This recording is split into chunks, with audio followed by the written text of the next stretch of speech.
Dear students of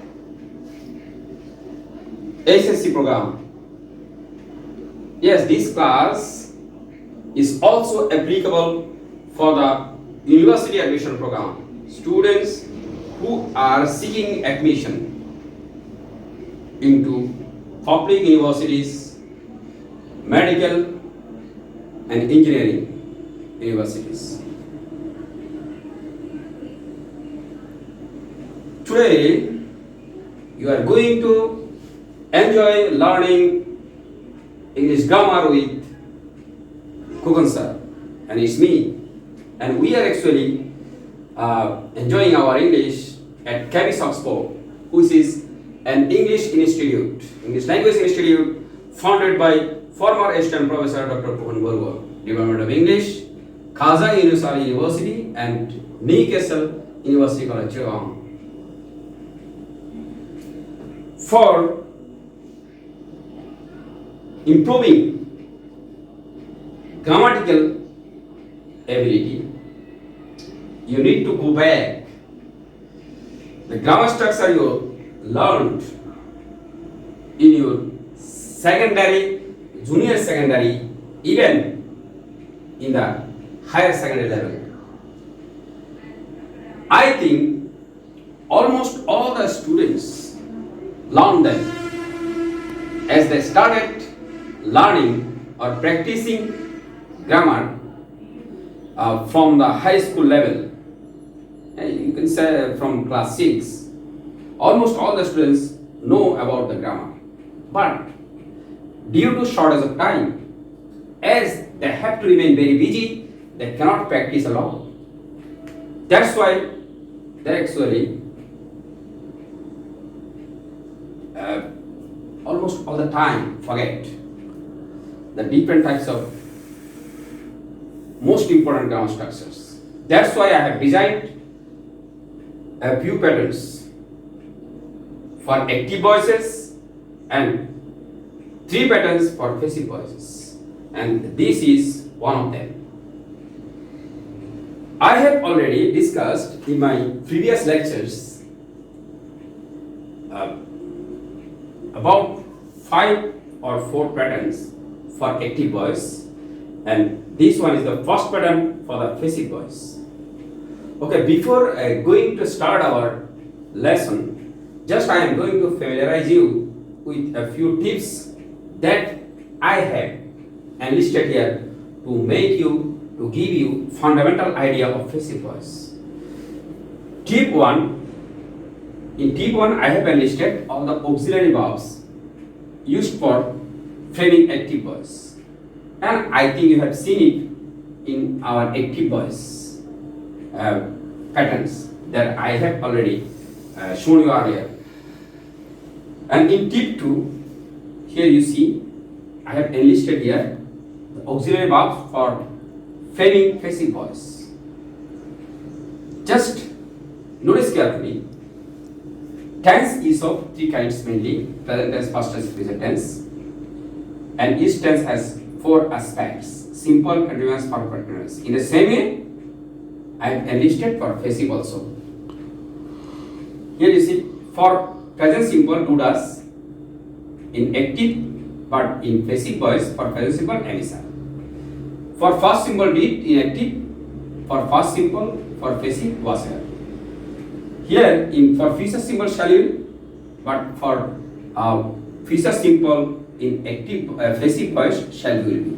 In the same way, the different auxiliaries are here. For continuous tense, am is are, was here, shall will be. But here in passive voice, for continuous, am being, is being, are being.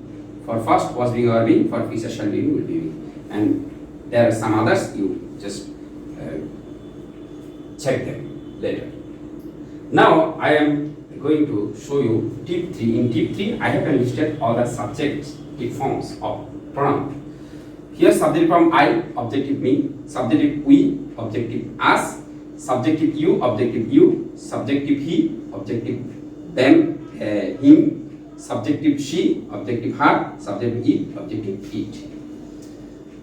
We know for changing an active voice to passive voice, we need to change our subjective form to objective or objective forms of pronouns to subjective. That's why I can state this one. Now, see tip 4.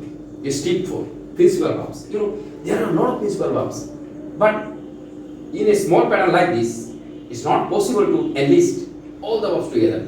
That's why just I have shown you a few principal verbs that I have already used in this pattern. Here you see present past participle, write, wrote, written, speak, spoke, spoken, help, drink, drank, see, saw, seen, and many more. Okay, this pattern, this tip I am showing here you to make you clear whether your voice may be present tense, past tense, or future tense, or any other tense, no problem. But you need to keep in mind that the main part of your passive voice must be in past participle form. Okay, here some other tips. Here you see what, whom. Ask what or whom to find out the object. While changing an active to passive, you need to consider the active voice, whether your active voice has object or not. Why? If there is no object or complement, you cannot make it passive. So that's why you need to ensure whether there is object or not. Ask question, what or whom. Suppose I write letters, what do I write? Answer is letter. Letters is object here. So in the same way, here you see the subject of active voice come to object in the passive voice, object of passive voice come to subject in the passive voice. Now here you see, I read letters. Letters are. Why are? For passive voice emission. Letters are written. Write should be written because written is the first particular form of write. For the second one, I don't write letters. Letters aren't written by me. Do I write letters? Are letters written by me? Don't I write letters? Aren't letters written by me? Now I mean first simple active. I write letters should become I wrote letters. It is first form, but here letters come to subject position. Letters were. Why were? Was and were for passive voice. Letters were written. First particular form. Write, wrote, written. First particular form. Written by me. I didn't write letters. Letters were written by me. Did I write letters? Were letters written by me. Didn't I write letters? Were letters written by me. Now I am in future. I shall write letters. Letters will be written by me. I shan't write letters. Letters won't be written by me. Why won't be or shall be, will be? Here you see, shall be, will be. Shall I write letters? Will letters be written by me? Shan't I write letters? Won't letters be written by me? Here I should become me. Okay. Now I am in the second one. They speak Arabic. Arabic is not spoken. Why is? Arabic is the third person singular, that's why is. And spoken is the first particular form of speak. Here you see. Spoken. They don't speak Arabic. Arabic isn't spoken by them. Do they speak Arabic?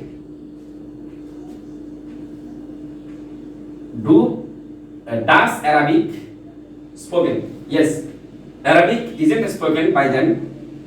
Here you see for negative interrogative. Don't they speak Arabic? Isn't Arabic spoken by them? For first, they spoke Arabic. Arabic was spoken by them. They didn't speak Arabic. Arabic wasn't spoken by them. Did they speak Arabic? Was Arabic spoken by them? Didn't they speak Arabic? Wasn't Arabic spoken by them? For future, they will speak Arabic. Arabic will be spoken by them. They won't speak Arabic. Arabic won't be spoken by them. Will they speak Arabic? Will Arabic be spoken by them? Won't they speak Arabic? Won't Arabic be spoken by them? Now I mean the last one. We help her. She is helped by us. We should become us. Her should become she. She, her. Okay. We don't help her. She isn't helped by us. Do we help her? Is she helped by us? Don't we help her? Isn't she helped by us? We helped her. She was helped by us. We didn't help her. She wasn't helped by us. Did we help her? Was she helped by us? Didn't we help her? Wasn't she helped by us? For future, we shall help her. She will be helped by us. We shan't help her. She won't be helped by us. Shall we help her? Will she be helped by us? Shan't we help her? Won't she be helped by us? I have read out all the sentences of active and passive voice to make you clear. I think you have understood clearly. Okay, before closing, just I am reminding you what your home task is. Your home task is to complete all the blank spaces by following my instructions. After finishing this, you have to go back to check whether you have used all the main verb in past parallel form for passive voices. And the one thing, after finishing this, if you think that you have understood, you need to make a new pattern and choose new different sentences and make another pattern like this. Then I think if you do so, you must be able to understand how to change active to passive. And that's all. I think you have enjoyed learning grammar with me well. Okay, actually this our today's lecture is for the SSC program and for the university admission who are seeking admission to different public universities, private universities, and even engineering universities and medical colleges. And that's all. See you next. Bye.